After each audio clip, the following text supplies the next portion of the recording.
What's up, guys? I know it's a little late today. We're gonna record.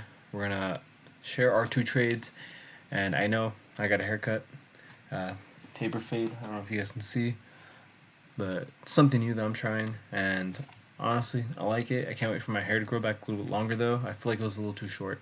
But anyways, to start off, so we're gonna go into VEE. So VEE was one of the top leading gainers on the scanner, and VEE, I've traded this in the past, and I was like, I don't know, I've never had really the best luck on it. So I was like, okay, we'll give this a whirl. We'll give it a try. So I looked for it at the opening, and it breaks below VWAP at the opening, and I don't take a trade here. I don't know why I felt some sort of hesitation. I'm like, okay, I need to make sure that this is you know essentially beating this high and this candle wick, this high right here as well. So I don't know. I just came into this kind of like really defensive.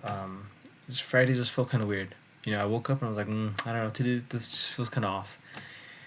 And I take my first trade right in this area. So I take my trade right here. Oh, not right there, but right in this red candle. Okay.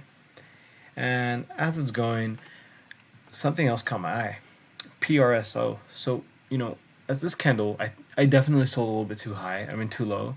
I should have given it more time, and this would have yielded me some sort of profit. I got in at 284, and I could have exited around $3, but PRSO caught my eye, so I sold here for a loss of, let's see, so I lost about 6 cents on that, so about $17 ish, about, give or take. Let's look at our report right here. Yep, $13. $13 is what I lost on this. So yeah.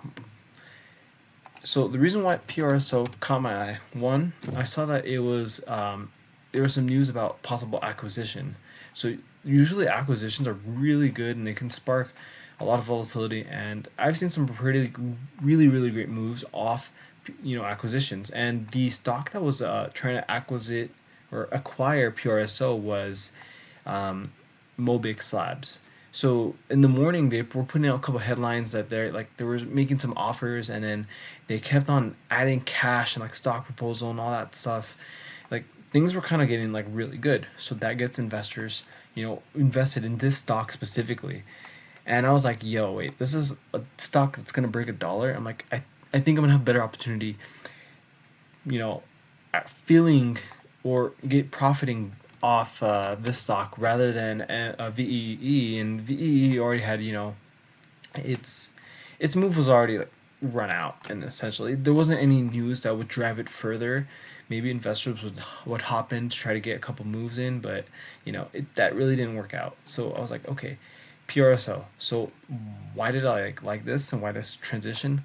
One, penny stock, I can take bigger size, and I feel comfortable with taking bigger size on these penny stocks. I feel like I've gotten a bit of a better grapple on them in terms of how they profit. I did have to hold a little bit longer than I'm usually used to, but I was okay with it because level 2 was supporting the support level essentially.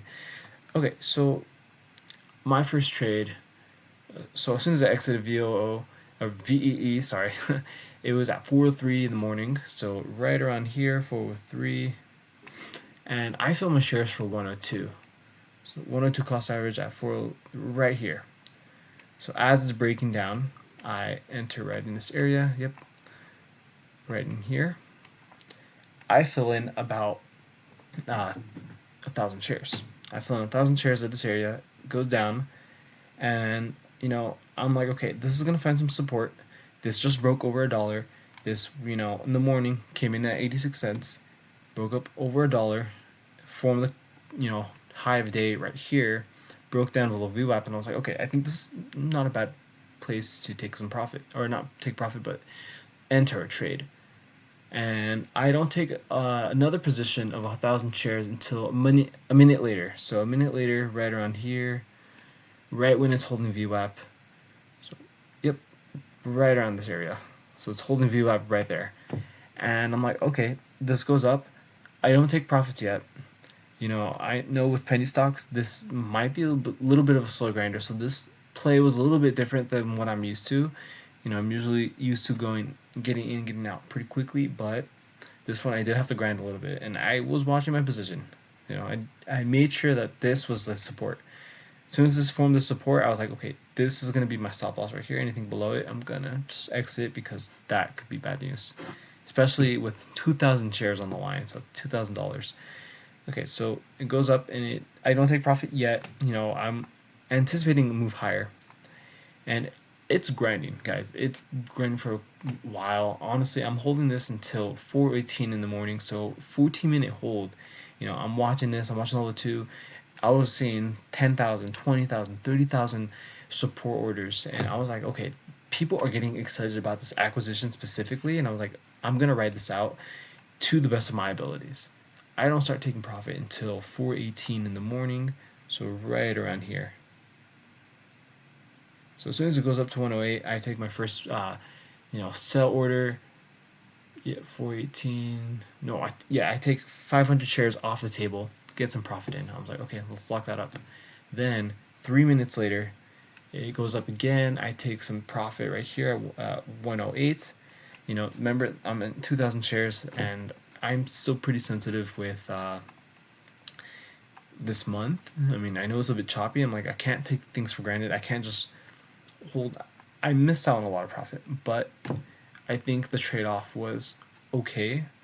I don't want to get into the habit of holding longer, because I feel like that's going to happen if I get myself used to trading some more moves like this, or if I get comfortable with trading longer moves. I feel like I'm going to get comfortable with doing that with every trade, and I feel like that could falter or hinder my trades in the future.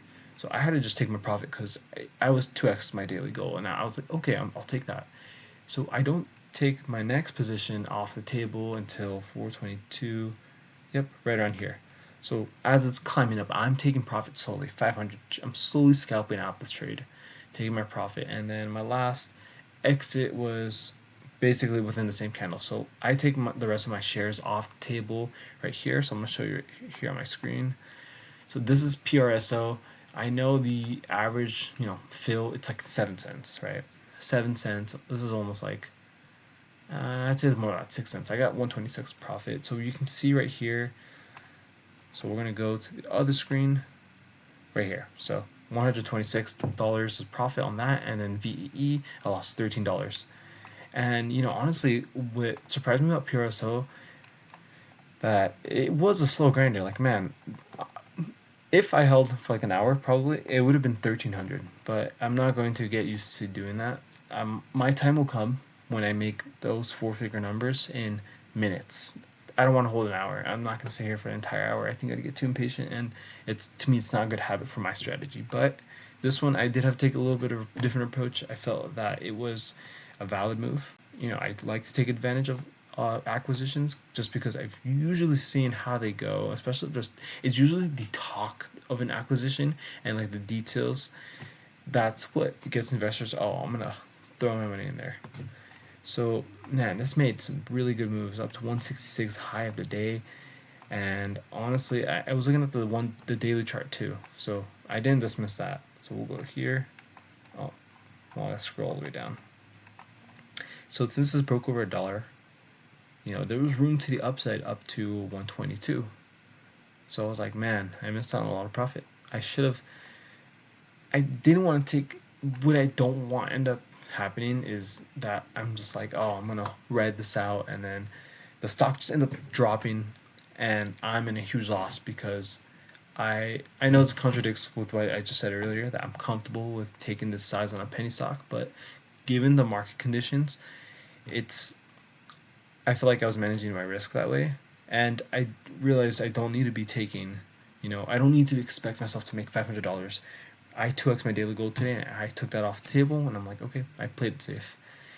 So even though this had room all the way up to 122 or 124, it broke through these resistance levels at 130 and 143. It didn't hold above 154. It slightly did, but we may see some continuation on Monday. If there are more details, I think this could be a really good stock that can continue on Monday, but I won't be trading Monday, so I don't know. I feel like I'm going to miss out on a really good move. And if it breaks over 150, and say there's more volume, breaks over 238, man, I don't know. I think this could make some really big moves on Monday or Tuesday. I think Monday would probably be it. After 234, there's this huge gap all the way up to 303. I think it's possible, but I don't know. If you guys are watching this, maybe this might be something on your watch list. But yeah, honestly, I think I did the right approach. I managed my risks for that stock specifically. So we're going to look on the week. So first week of September in the books, we're actually ahead of our goal. So our goal was $60 per day. And within this week, it would have netted me around $240, and we're above that by $40. So that's really good. Wednesday, I could have done better. You know, I think this would have been a better week, but hey, it's okay. We have our days.